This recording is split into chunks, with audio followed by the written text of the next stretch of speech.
Okay, so this tutorial will walk you through the tasks for this third Promethean group flip chart that we've posted onto the wiki.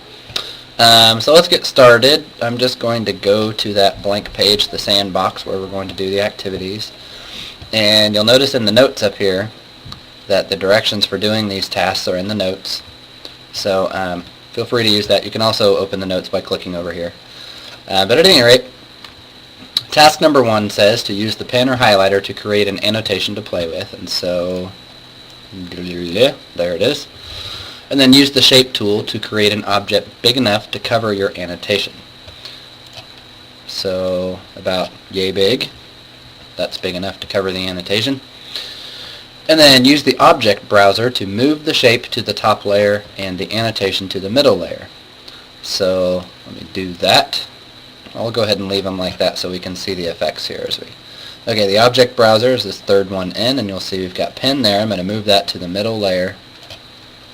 And you see it immediately disappears because now it's underneath the shape. And I'm going to move the shape to the top layer.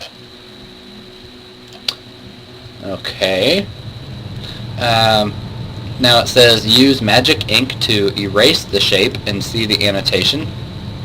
So I'm going to pick magic ink and cover up that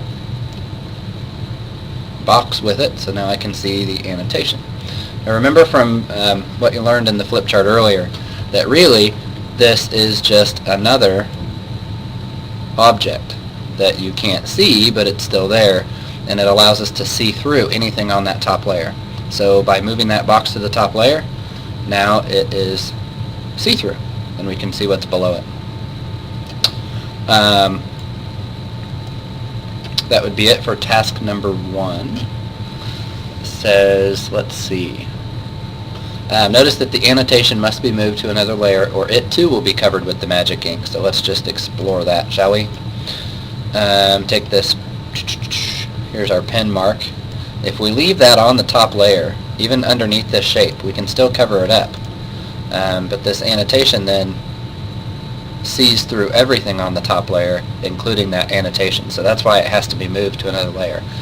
And then also notice the new object that appears in the object browser when you use Magic Ink and the Magic Ink icon next to it so that you can identify it easily. And that's this little icon here where it says Pen 6. It counts it as a pen, it names it a pen, but the icon is different. This one clearly has a pen next to it, and this one has the Magic Ink icon next to it so that you can tell the difference between your Magic Ink markings and your pen markings.